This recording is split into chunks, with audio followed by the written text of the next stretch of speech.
Welcome into the show, TBBC88FM. The BLOC is always talking. Y'all know what time it is. It's your boy, Big Reezy, in the building, man. We're going to be talking some stuff tonight.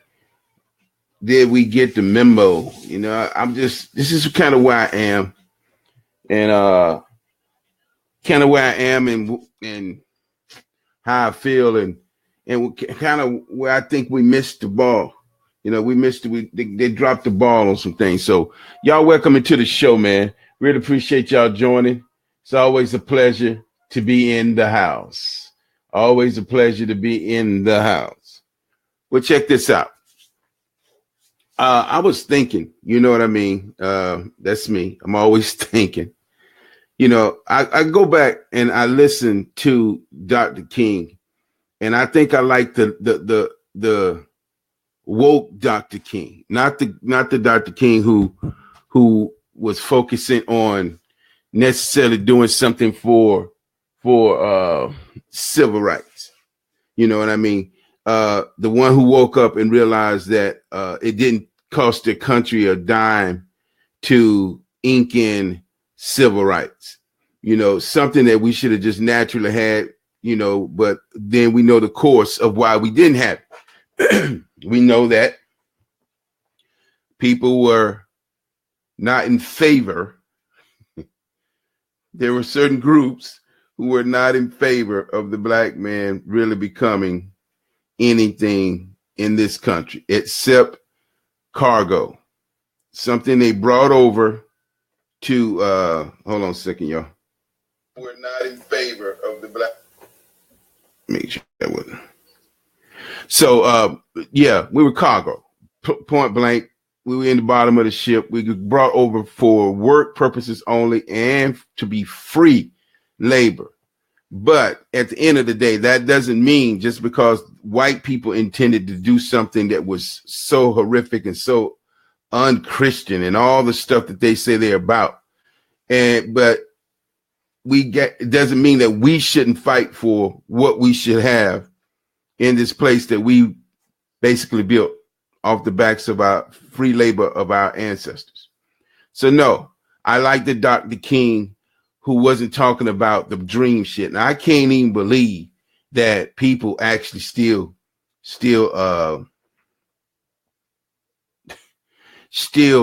play that shit on King's anniversary, his days and his and all his stuff.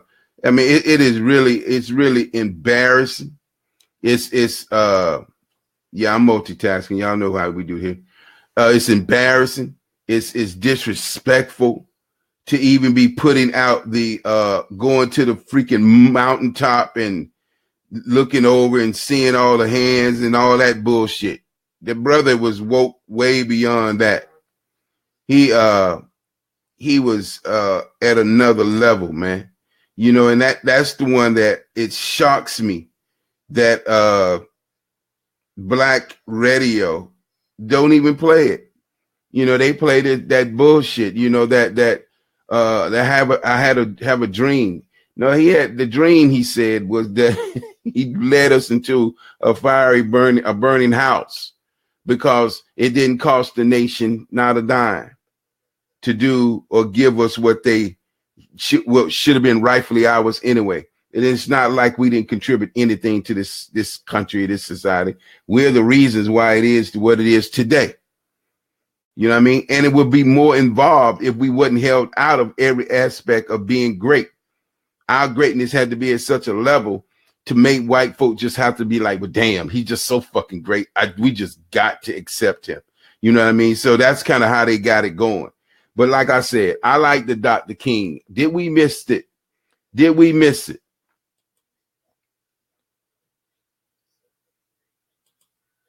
Did we miss it? Did we miss what Dr. King was talking about?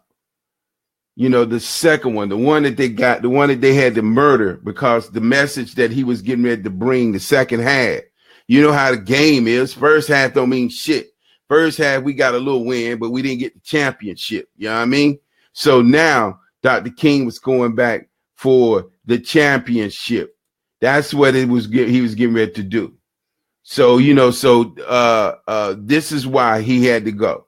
It had nothing to do with civil rights. As long as he wasn't getting ready to do phase 2, he had already studied the plays. He knew what we had to do. He saw what the effect was, how boycotting the bus department and white folk really coming to their senses that we're losing a lot of money because the majority of the people riding the buses were black people, white people too, but majority black.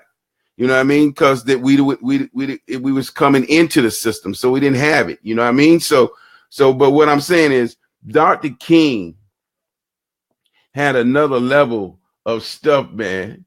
He had a whole nother level on this phase 2 that they murdered him about that people don't even play. Like I said, you don't see the TV stations definitely not gonna play it. Not that shit. They don't want you to hear this. But let me see which one I want to go to first. Hold on a second. Yeah, I'm looking up because I got to see which one I want to do first.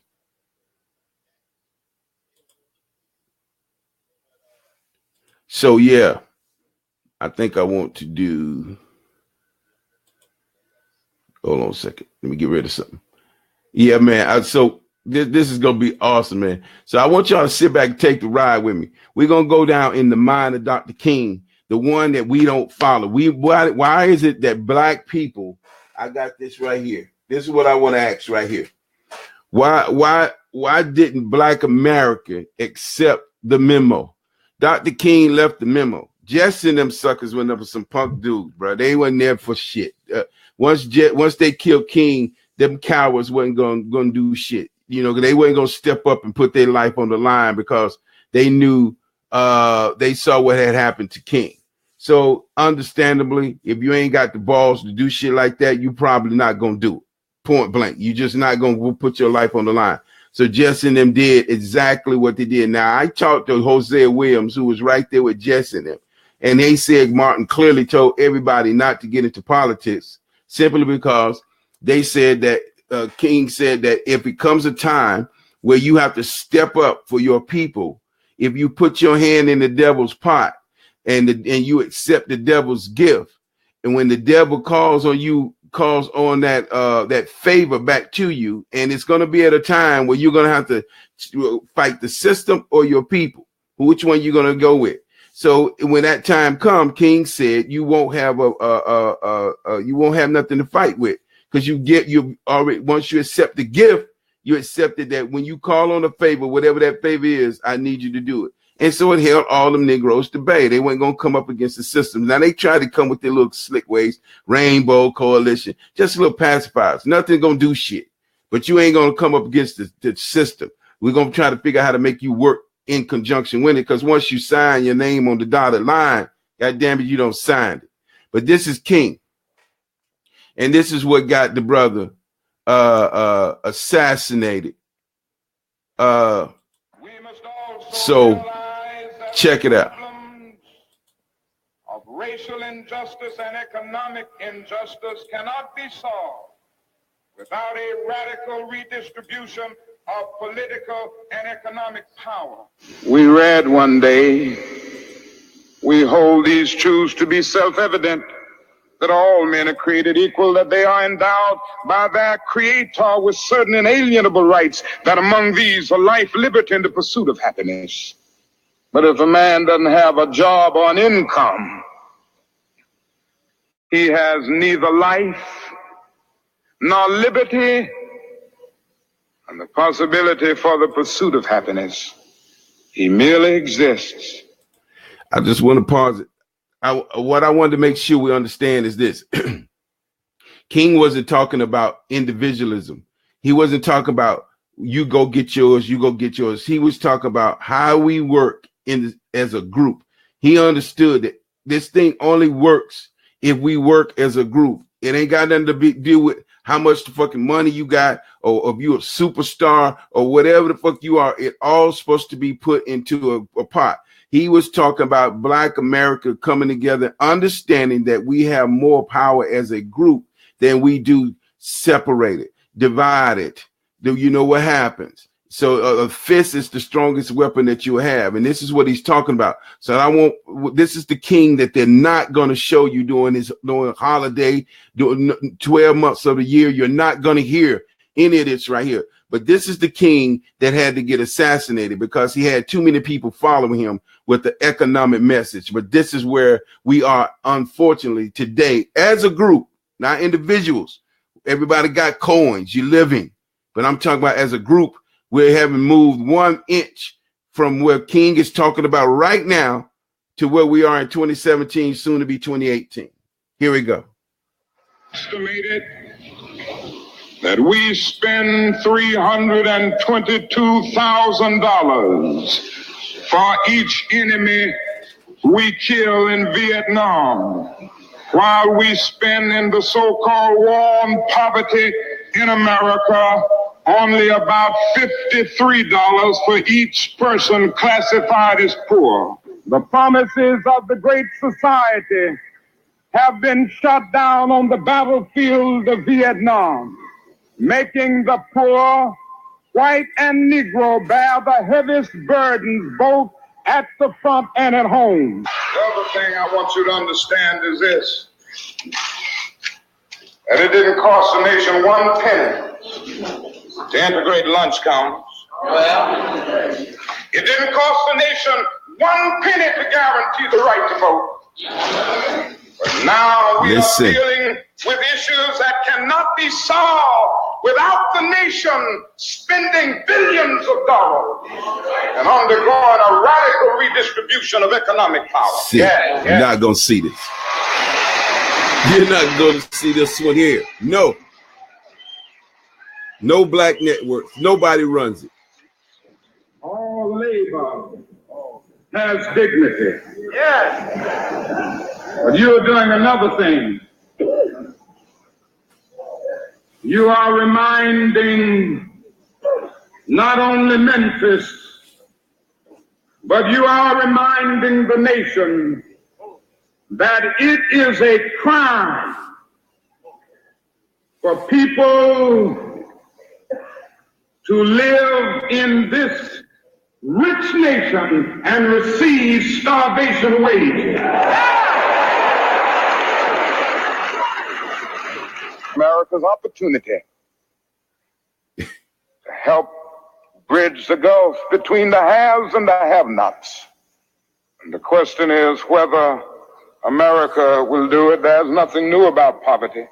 What is new is that we now have the techniques and the resources to get rid of poverty. And the real question is whether we have the will.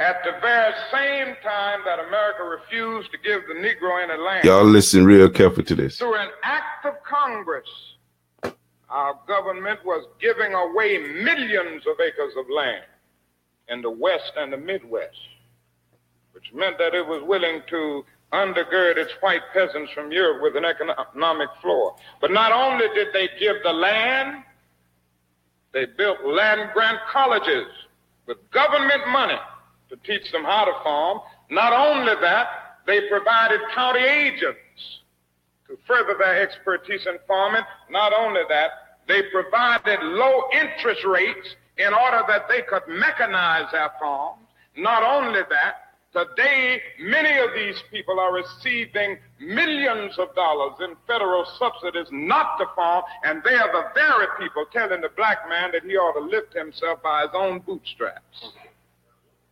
And this is what we are faced with, and this is a reality. Now, when we come to Washington, in this campaign, we are coming to get our check. That right there is what got him killed. Translation to white people, we're coming to get our reparations because we know that you owe us and you know that you owe us. So King was on a whole different level, man. He was at a different place. He wasn't talking about that I've been to the mountaintop bullshit. He was talking about we're going to get what's supposed to be ours.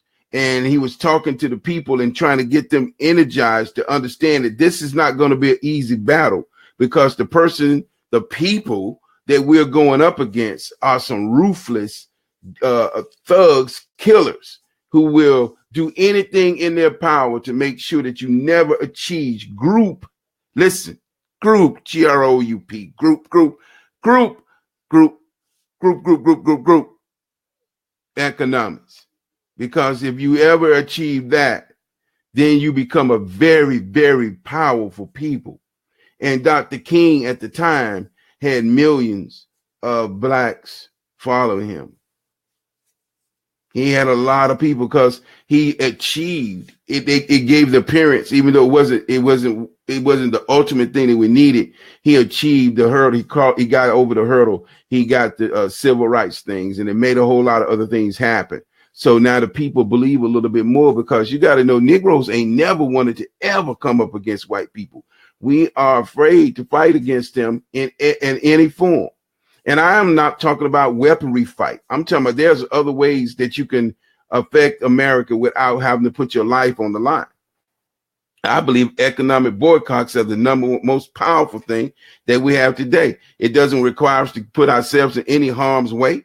It will bring just as much attention as being on the front line and having the police abuse you and abuse the women and the children and tear gas and dogs, everything short of the 60s when King and them were marching. You know, it takes you out of harm's way. Just don't fucking spend your money with them. Just get what you need, stack up on what you need to survive. If we have to shut down for a month or two or whatever it is, stack up your shit and then be ready to just shut them down. Don't use their product. Don't say nothing to them. Don't even deal with them. Let your removal of your black dollars speak your volume. But I'm going to get back to Dr. King, because I just want y'all to understand that this is not the King that we see doing King that holiday or King birthday or Black History Month. You ain't going to hear this shit here. You're going to hear, always going to hear the I had a dream shit. No, he woke up from the dream. He understood that dream was not the one that he should have been having. Then he got a revelation and had this dream. Right here's the one that he had, and nobody is accepting this one.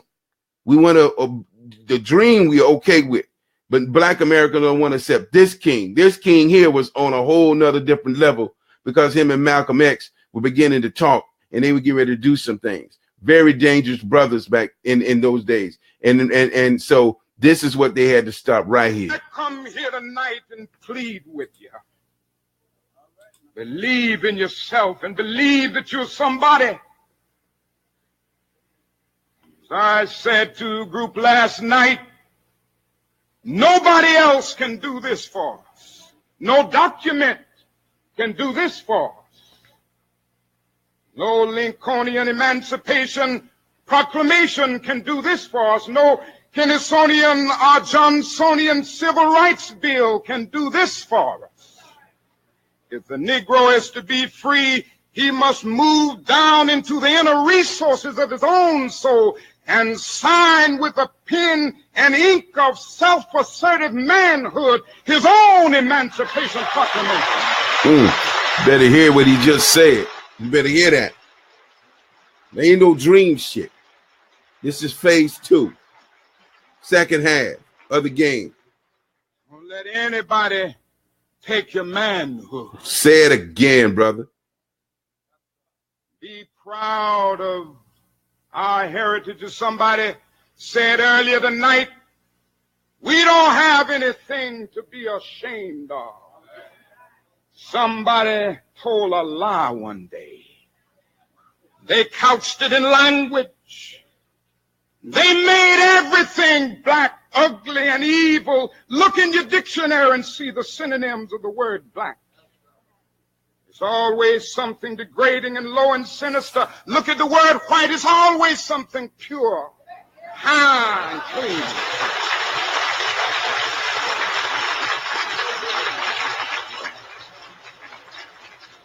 But I want to get the language right tonight.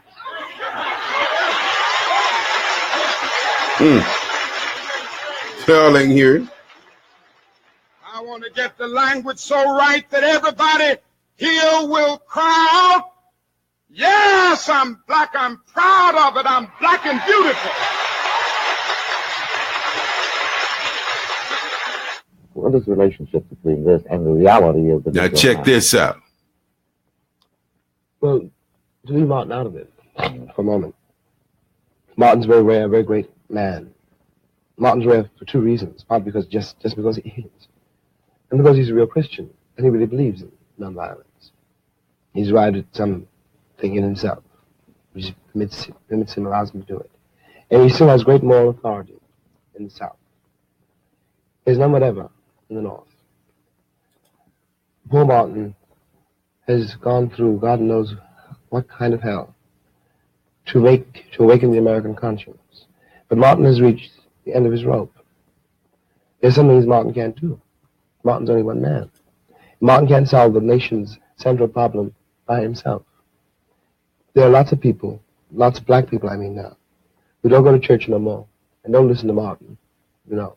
And who anyway are themselves produced by a civilization which has always glorified violence unless the Negro had the gun. So that Martin is undercut by the performance of the country. The country is only concerned about nonviolence if it seems that I'm going to get violent. But I'm worried about nonviolence if it's some Alabama sheriff. Jim, what do you see deep in the recesses of your own mind as the future of our nation? And I ask that question in that way because I think that the future of the Negro and the future of the nation are linked. They're indissoluble. Yeah. Now, what do you see? Are you essentially optimistic or pessimistic? And I really don't want to put words in your mouth because what I really want to find out is what you really believe. Well, I'm both glad and sorry you asked me that question. I'll do my best to answer it. I can't be a pessimist because I'm alive. To be a pessimist means that you have agreed that human life is an academic matter. So I'm supposed to be an optimist. I'm supposed to believe that we can survive whatever we must survive. Wow, some deep shit. But are y'all listening? The Negro in this country, the future of the Negro in this country is precisely as bright or as dark as the future of the country. It is entirely up to the American people and our representatives. It is entirely up to the American people whether or not they're going to face and deal with and embrace this stranger whom they maligned so long. What white people have to do is try to find out in their own hearts why it was necessary to have a nigger in the first place. Because I'm not a nigger. I'm a man. But if you think I'm a nigger, it means you need it. The question you got to ask yourself, the white population of this country has got to ask itself, North and South, because it's one country, and for a Negro, there's no difference in the North and the South. There's just a difference in the way they castrate you. But the fact of the castration is the American fact. If I'm not the nigger here, and you invented him, you the white people invented him, then you got to find out why. Well, and the future of the country depends on that, whether or not it's able to ask that question. As they need. Man, it's deep, bro. The country, man, it's just what it is. This king and the way these people are talking in the 60s, so is where we are as a group, GROUPPPPP, group, nation, tribe, whatever you want to call it. That's what we are, and that's what we should be. These brothers are talking about working together as a collective unit inside of America. Your skin dictates where you are. This is it. In America, you are black, regardless. I don't care if you like it or not. You are considered a group. And just because you individually have made a few moves and became successful and stuff does not mean that we have done what Dr. King has instructed us to do. The man said that it was time for us to work together as a group. That's what we're supposed to be working together as. Continue, Doctor, if you don't mind. I make my decisions on the basis of my moral commitment and I take my ministry very seriously. I would not say that the civil rights movement is dead. It's simply that we are moving to a new phase of the movement. Second half. Well, now 12 years, we struggle to end legal segregation and all of the humiliation surrounding legal segregation. So it was a struggle for decency. It was a struggle to get rid of extremist behavior toward Negroes. Now we are in a new phase, and that is a phase where we are seeking genuine equality, where we are dealing with hard economic and social issues. And it means that the job is much more difficult. It's much easier to integrate a lunch counter than it is to guarantee an annual income. It's much easier to integrate a bus than it is to get a program that will force the government to put billions of dollars into ending slums. It's a wonderful thing to work and be concerned about integrating public accommodations, integrating the public schools, which I will continue to work for with vigor and with zeal. But I've also got to be concerned about the survival of a world in which to be integrated. And these issues to me are tied together in that sense. How did you arrive at this decision, and who influenced your thinking?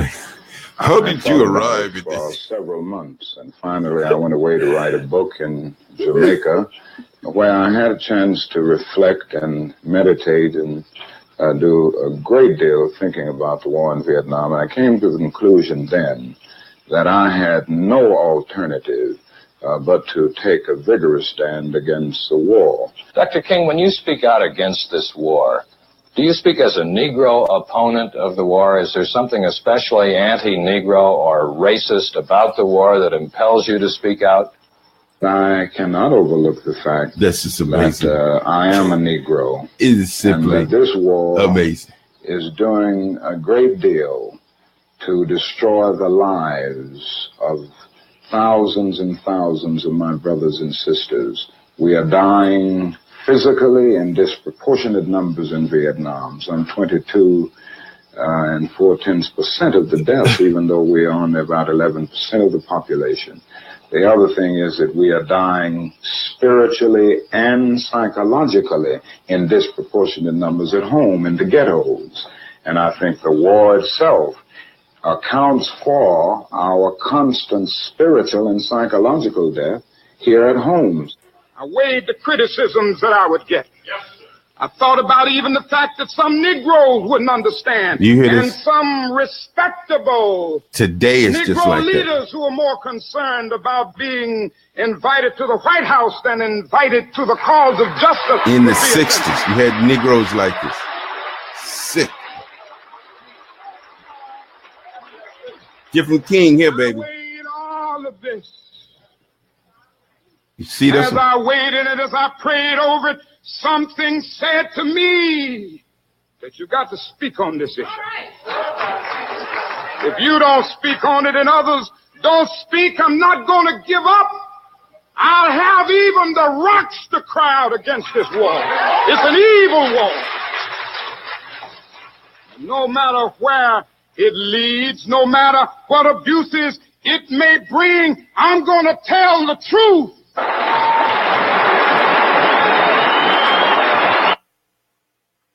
Yeah, man. Just a different dude, bro. Just a different type of dude, which is why even today, this is why this right here is important. It's crazy, man, that in 2017, this brother's taking a knee for the same shit, because as a group, we haven't come together and formed and done what we're supposed to do. Dr. King said, I got others. I'm just going to be playing this because this is the cat. Like when I went back and really found out what he was about, because after talking to Hosea Williams, who was one of the foot soldiers, you know what I mean, side by side with the dude, and he was the only one that had a title called something and unbought. In other words, he never went into the political arena. You know, not that I know of. I think he might have did some council stuff, but not like wanted to be like what everybody else was at. Not in the government. You know, he did like local stuff. He wanted to be involved on that level because he felt like if you're going to do something, that's where you got to try to get those little crumbs to try to come to your area and do very little anyway, because it's just crumbs. But King was on that economic shit. He had moved on past that thing. He understood that he was dealing with a serious psycho type of person who didn't give a shit about no black people, which is the reason this brother had taken a knee. It hurts me to see black people actually entertaining football when the brother took a knee for our people. But entertainment is more important. And I had this discussion with a young lady last night. She's like, I was like, you still watching it? Like, even though, and I think she was a Texan fan, even though the white man came out and said what the fuck he said, she still watched the game. She didn't see any reason why not to. You know what I mean? It's like, it's really sick. So you can't let people continue to do shit to you in your face, openly disrespecting you right in front of you, and you don't do anything to try to change the dynamic of it or anything like that. You just continue to sow your hard work black dollars back into the disrespectful people who they are. And they are, you know. So my thing is, the king here is the one. This brother here, bring him up.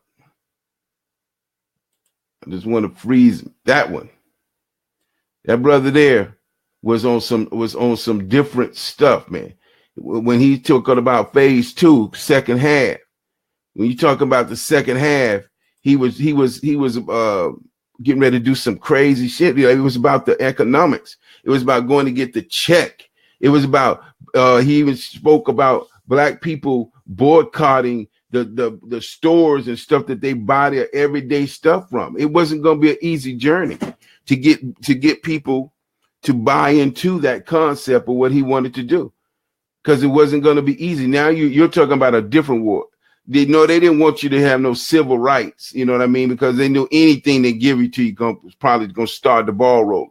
So it started it rolling. But when it got to the economic part, that was the thing that they didn't want. You know, that's why Black Wall Street was destroyed, and all these other black communities that were thriving were destroyed simply because they never ever couldn't seem to just fathom that a black people were actually doing good without the assistance of white people, even though that's what you said you wanted to do. You said you didn't want us. We should pull up our own bootstraps. We should do for ourselves. And the very people that were pulling us together to do that are the very ones that you took out because he was doing that. So some twisted shit that we got to be aware of that be going on, man. Real talk. Real talk. You got to be really up on your P's and Q's, man, to make sure that you understand that you're really dealing with a people that you have accepted as a friend, but has never accepted you as friend. Real talk. You know, so I just wanted to jump in, man. Like this dude, man, King that's a different brother, man. That is a totally a different dude. This right here, man, is a prime example of what they did to us as a group, as a people. That right there is amazing. Circle of abuse. How you end up accepting the thing. You end up being like, yeah, well, man, even though you did me wrong, I'm going to accept it anyway. They flip it and make you feel like it's your fault that you're dysfunctional. Not understanding the whole thing of how it all started from the point where you freed the people and never gave them no type of mental therapy or anything when they were very well prisoners of war, and you released them into a system that they knew nothing about, and anything that they tried to accomplish, you knew they knew nothing about. And so if they did get land, then you would make them put that land up for collateral, which you knew they were never going to get that land back, but you would make them work that land for free, but they could stay on the land, but got to work for free for you now. So every trick that could ever be done to black people, it was done from the point of making us hate each other. Blacks don't like light skins don't like dark skins. Envy of each other, don't never want to see each other win. It's hard for us to give props to each other, even at the high level of success. you know, it's not genuinely like, no, man, we killing the game. It's more like if you getting it too much of it, then it's that envy and that distrust and feeling like there ain't enough room but for a few people, because you got in that world, when you're in that world, there's only room for a few people. If you want more room, then you got to create your own avenues. You got to learn the art. You got to win with the money in the art. Then you got to create your own thing. Unless there's some threats coming to these people that we know nothing about, that they're saying that if you do anything after I give you a shot, Negro, and, you know, it might be like that thing King told them about getting in government. You know, once you open your hand up to the purse and say, yes, help me, and they help you, then there's a certain amount of loyalty, I guess, maybe that comes with it that just holds people at bay. Because, you know, we should have our own football teams, our own basketball teams, our own theaters, our own movie companies, distribution companies. We know how the game is played, but for whatever reason, we never say, well, let's go see if we can make it happen. And it's this circle of abuse is the reason why we do what we do and don't care what nobody say, you know. So I'm hoping, you know, it's kind of like what my man said. When my man said right here, he's like, what do you want? What do you want him to do? What do you want him to do? It's I have to have hope. I don't have any other choice. Baldwin, he's like, I don't have no choice. What am I supposed to say? You know, I have to have hope, because if I let that go, then wow, where are we? If you do that, if you give up. So look, man, I want y'all to just know this, King. Why we didn't accept the memo as the black people, as the black community. It never got to the fullness of us, but it was enough people that heard it that should have said, what do we do? I do understand the theory of cutting off the head, killing the snake, or killing the movement. You know what I mean? And that's one of the things that you have to do different. You learn from it. So you have to figure out how you do it different, where it's not necessarily a person more than a movement and a concept of ideas of that you're just going to abide by. That's a big different thing. That's different. It's how America works. It ain't got nothing to do with if the president died. It's change of command. People fall in line. Next person. Or if government, anything, you know, government would never shut down. But if anything else happens, you know, they just got it where it's on autopilot. They don't even worry about that shit. You know, and you have to get to that point. That's where you are. Only way it worked. And King was doing the economic thing, and they said that Negro got too many Negroes behind him. And so we better stop this before it gets started. Second half of the game was cut off because they killed King, and the message never got out to the mass of people about what we were going to do. And if you're not searching and looking for stuff like what I'm showing, you're never going to see it. You're never gonna know anything about it. You're never going to hear it. You're never going to do anything. You got to know, you know, you got to know that right there. Read the word, Google it. YouTube it. So you'll know what he did, know who he is. You know what I mean? And so you got to do these things. And y'all see me looking up because I'm actually my computer. Yeah. This one right here, you want to make sure that you get the name. Listen to it. The man. Different level, man. That was the same King that did the civil rights cat. This dude here had some time and woke up and it was different. It wasn't the same dude. It was a whole different dude, and they knew it too. Self-evident that all men are created equal. This King. We must also realize that the problems of racial injustice and economic still going on today. We're still having the same conversation today. A radical redistribution of political and economic power. We read one day, we hold these truths to be self-evident. This is all the stuff. That all men are created He's getting ready to equal, challenge him on your own shit. This is what you wrote. That among these are life, liberty, and the pursuit of happiness. These are words you wrote. But if a man doesn't have a job or an income, he has neither life nor liberty and the possibility for the pursuit of happiness. He merely exists. Estimated that we spend $320. Now it's 1.8 trillion this year. Each enemy we kill in Vietnam, while we spend in the so-called forces of the great society have been shot down on the battlefield of Vietnam. To integrate lunch counters. And it didn't cost the nation 1 penny. You hear that? To integrate lunch counters. And it didn't cost the nation 1 penny. To integrate lunch counters. And it didn't cost the nation 1 penny. Listen. To integrate lunch counters.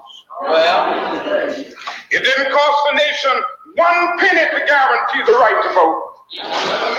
But now we are dealing with issues that cannot be solved without the nation spending billions of dollars. Trillions now. Undergoing a radical redistribution of economic power. Yeah. And that, my friends, is what got that brother killed. He was going at him, and they was coming at the pocket. And when you come at the pocket, you got to know that these white folk ain't going to be happy. So it ain't going to be nothing easy, but it's necessary. Or you just accept your fate and say, okay, we just going to live. I'm living good. I don't bother the white folk. The white folk ain't bother me, and I ain't going to bother them little white folk. Why you coming up here stirring up stuff, trying to get everybody to rally together and do something? It ain't going to do nothing but cause trouble. The song of the black community. Y'all always want to start trouble. Y'all them still troublemakers. Just leave with things alone. We all right.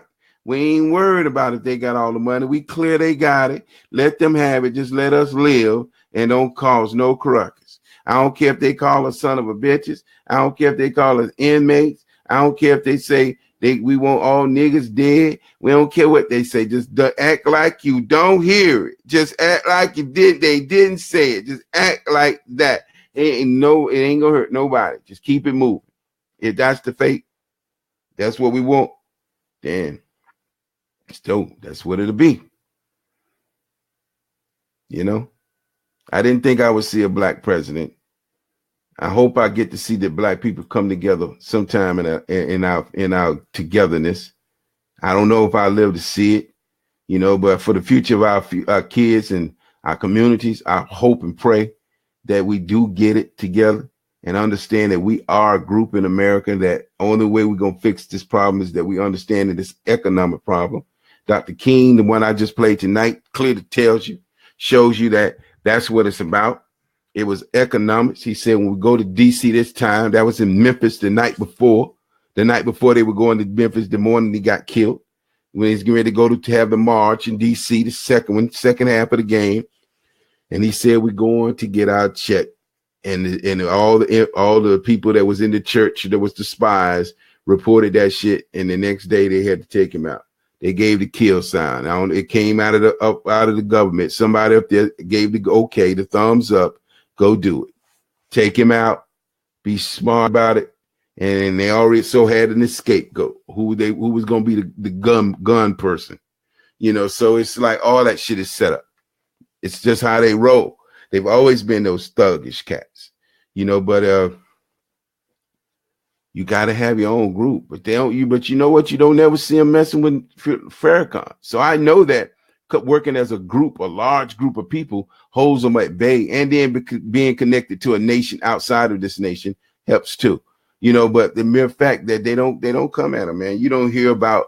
I haven't heard of one Muslim brother being one of the persons that they pulled out and beat up or shot or killed, or any of that. It has not been a Muslim brother that I've seen that has come to light to where it was on the front page of a cat getting killed. I haven't heard it. Why don't they mess with the Muslim brothers? There's a reason why. because the Nation of Islam is connected to the Muslims outside of America. You know what I mean? But we ain't connected to nobody, black people. We connected to white people, our abusers, and the ones who don't give a shit about you. That's who we connected to. Difference in the two nations. One nation operating as a true nation where a white nation ain't gonna mess with them. And then you got the black African American nation who ain't connected to no nation outside of America, and then want to be connected to white America, who are the very people who did everything to you. And now, but you don't want to separate and you want to stay connected. Unfortunately, I can't do this shit by myself. This is a group thing. It has nothing to do with me. You know, I live life because this is how the path is, but I'm never going to stop saying that it's a group thing. You know, I even if it never happens, I still know that the best benefit or the best move for Black America is for us to operate as a group.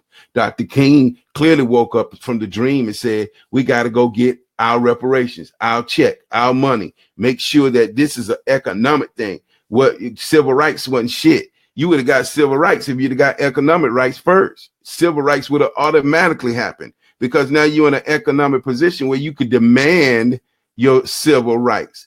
They will respect you because those billions back then that are now trillions today are in our community. We would have been a community of wealth, and we would have been able to compete with the white people on a level that we can't even do today, you know. So, but we don't see the power in bringing our numbers and our monies together and building our own nation, and then connecting with our African brothers, other nations outside of us, having some alliances with people. So if some shit go down, you got somebody on the other side around the world, just like America does, having alliances with other people. They have those for a reason. So if some shit break off in America, you know you got somebody that's gonna come fight with you.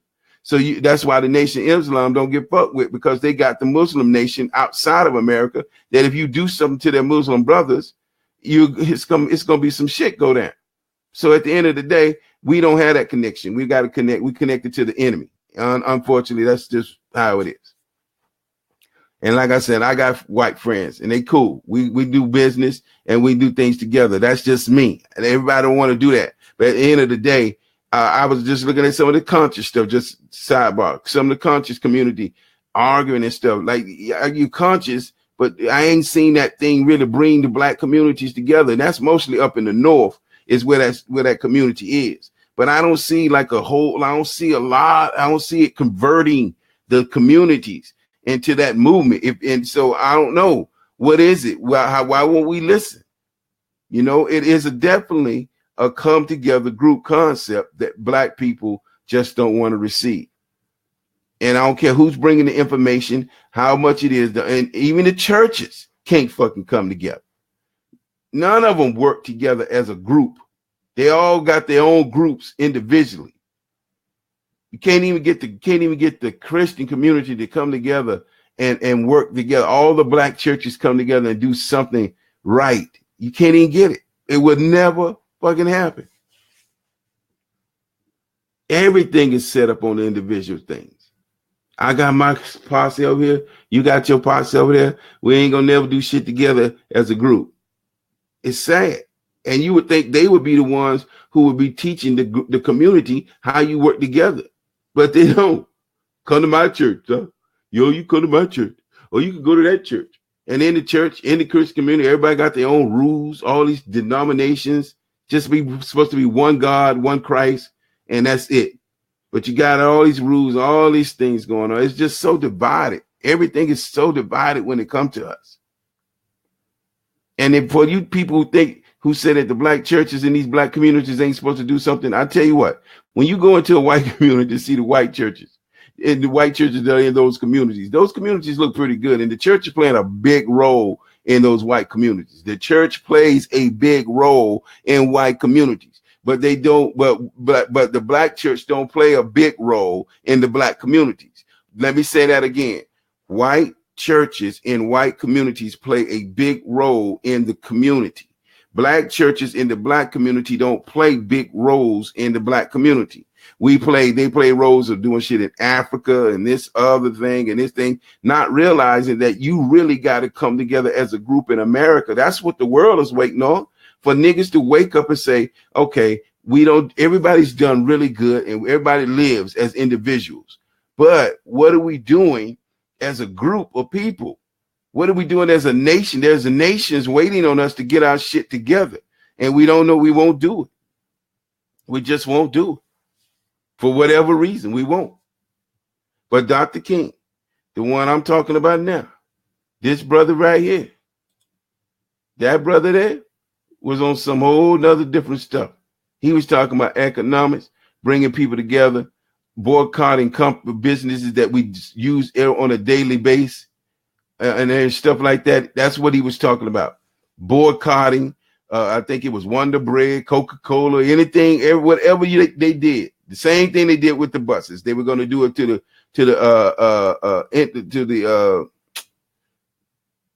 the businesses, the white businesses. They were going to do that to them. Like, we're going to shut you down. You don't want to do the right thing, and tell you, well, we're not going to spend any money with you then. How about that?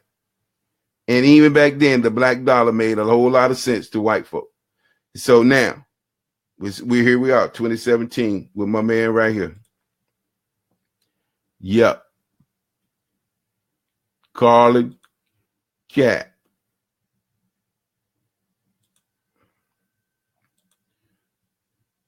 Same thing. Fighting for the same freaking thing. You know what I mean? So at the end of the day, bro, it's an economic thing. And like I said, I can't do it by myself. It ain't an individual thing. This is not an individual thing I'm talking. So people can say, well, what are you going to do? It has to do with all of us. If we all ask ourselves, what are we going to do? And then do it, then let's look for some groups and start forming some stuff of coming together and trying to figure out how do we pool our resources and our times, our concepts. We know how the fucking country run. I mean, we were trained and paid to be trained. So at the end of the day, what do you do? It's not about me. It's not about me. It's about us. This is a us thing. This is a group thing. This is a nation thing, tribe, whatever you want to call it. It's about that. That's how you save the future of our grandkids. Mine now my kids are grown. So I'm trying to, and they're falling in line with a lot of stuff that we're saying because they understand that it's going to take us a concept. It takes a village. That's what we got to get back to. It takes a village. The village is a group, a tribe, or whatever you want to do. That's what it takes. It takes a village. We have abandoned the village concept. There is no more. It takes a village. It's like, shit, nigga, I'm getting out the hood. I'm out. Good luck. I hope you can live through the war zone because you're on your own. I made it out. However, I made it out, and they ain't gonna fucking look back, even though you're going into hostile territory, even worse than where you are. That it could turn on you at any time. Yeah. So, yeah, it's the village concept, people. That's what we got to have. That's what it's got to be about, and that's what we got to be preaching. Did we get the? Why didn't we accept the memo? Even the little stuff that I played with Dr. King was saying, it's out there. It's a kind of, they used to say, if you want to hide something from black people, put it in a book, write it down in a book. They're never going to find it. Now I say, if you want to hide something from them, just put it in anything that they have to put search in, because they ain't gonna search for shit. They ain't gonna look for it. It's like whatever been told, they just want to believe it. Even though you can research and find out all this stuff for yourself, go the next step and just listen. Listen to what King was saying. This King, the brother was in a different place. He wasn't the same dude. That was the economic, we're going to get our money, dude. And I think this is the war thing. Even during that time, it was crazy. People wasn't listening. Like, why we fighting somebody? Like, even now, why are black brothers over there fighting other people that ain't did nothing to them, and yet not fighting the people in the same country that's doing every fucking thing to you? And we've been fighting in every war. And cats and black military people get disrespected and get treated in fucked up ways. I saw a girl that had got beaten up and everything. They try to say the sister committed suicide. Like, she kicked the teeth out, did all the shit to herself, and that's it. And you heard nothing else about that. It just went away. It's no longer there. So see you. And it's on you. So tough shit. That's how it go. And we see this in a constant thing, and we never say, damn, we need to just stop for a second, pause. We got to stop this. We can't keep just giving y'all money and buying your shit and all the stuff that you offer us, and then on the back end you treat us like shit. Even the people, even the white folk who say they don't, it wasn't me, it was my ancestors. You openly accept it because you do nothing about it today, even when you see that it's wrong. You see the fucking videos of all those black men that were murdered and killed, and some of y'all justified it. And then some of you look at it and say, well, it ain't my community. And then you got the white Christian community who's supposed to love their black Christian brothers. They look at it and don't even say shit. They quiet. The black church is quiet. Everybody's quiet. And then you got the hood streets and people crying out, doing and protesting. And you want to talk about them. And they saying, why nobody else? Where's the rest of the village? Where's all the village at? Where are y'all? Where are we at? Again, it's not me. I'm just putting a message out. I'm open to work with anybody that's doing anything. If I like what you do, if it's economically related and talking about how we come together, spending our resources and pooling our stuff and really talking about business and building, I'm with that. I'm with that. But if it's any other stuff where you trying to fight the system, the same fucking system that's got you in this shit that you're in today, if you trying to fight that system and you think you're going to win fighting a system that was set up against you in the first place, then you're fighting a losing battle. I don't care how many pacifiers they give you or how many little small victories. Those are some things that should have been anyway. So the mere fact means, what that means is I don't need to be trying to make you accept me for who I am. I would take my own shelf, go with my own people, build our own constitutions that we follow, and that our rules that we follow, invest our trillions of dollars back into our communities, our school systems, our health cares, and our job opportunities, our HBCUs, and we continue to do that with our trillions of dollars that we're giving you disrespectful, unappreciative motherfuckers. We giving it to you, and you constantly show us you don't care. So at some point we have to say, look, man, enough of this shit. Everything that has to be connected with Black America is poor. Our HBCUs are struggling because we won't take the trillions of dollars and revert that thing back to the communities. That's what changes. Being in the NCAA don't mean shit to the black colleges. Not a damn thing. I don't see no white colleges closed. Show me some.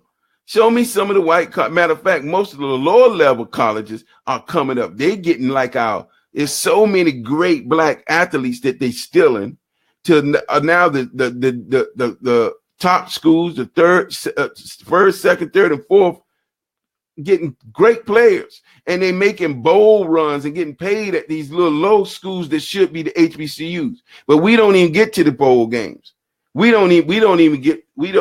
take all the cream of the crop. And the HBCUs get the brothers on the fifth level of being good. And you get no TV coverage. You get no bold support by major white sponsors. You don't get any of that. But you want to be connected to the NCAA for the fuck what? What is it getting you? It's like the damn voting system. Why are we voting? Why are you giving your vote away without asking or expecting anything in return for it?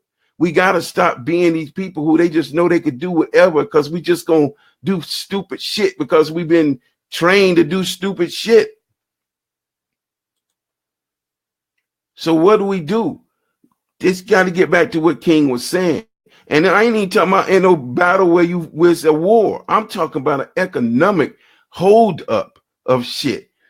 It won't cost you your damn dime to do it. Not a dime. As a matter of fact, you'll be holding your coins. You sure would. You ain't gonna have to be gassed. You ain't got to be told to get out the street or anything. It's just another way of doing it. Do the protest and set it for a certain time that you cut off. You start protesting at whatever time. At 6 o'clock, just leave. Fuck them up. Just leave. Don't everybody go. We here to 6 o'clock. We done. We've made our point. We brought attention. Now do that along with economic boycotting. And bro, look here. You will make some change. The police ain't gonna know what to do because ain't nobody gonna be there after dark. You've done. You've brought attention. You're done. Go home. Now don't spend shit with their ass. In whatever town that is, stop spending your money in it. Go to the motherfucking next county or whatever the next city is and get what you need. But don't spend a dime in that city. That's how you make shit happen. Peaceful, timed protest. Started one time, we gone by sundown, we out. Nobody hurt, no buildings vandalized, nobody's tasered, smoked, none of the guns, dogs, horses, whatever the fuck they want to do to you. It's done. And don't spend a dime in that city until they hear what you have to say. Go somewhere else and shop close to you. Even if it's in the next county, go get them all your money, but don't give that county shit. You affect the county. You want to mix with somebody on the lower level? Do that. Do that. Economic, peaceful demonstrations. Timed, peaceful, timed demonstrations. Makes a big difference. Dr. King, thank you, brother. Hosea said he was a beast, man. You know what I mean? Like, I remember he told me one time, I said, Doc, he's like, I said, King is such a little man. He's like, yeah, man. But he said, like, when they would get ready to go and face these demons, it's like the dude would grow in size. Like you could see that it was something beyond him. You would have to tap into a whole nother realm of something else other than just you as a human to step in the front, be on the front line of harm's way peacefully. And back then it was fucked up. Now you can protest and the police can't really do what they did, but so you play the game. Like I said, you have a peaceful timed demonstration. We out of here. Sun get ready to go down, 6 o'clock, 7 o'clock, whatever it is, 8 o'clock if it's a time shifts, whatever it is, before the sun go down, everybody go and don't spend a dime in that city and that county and watch what the fuck happened. You watch. It's economics, man. Hold on a second. Who's this?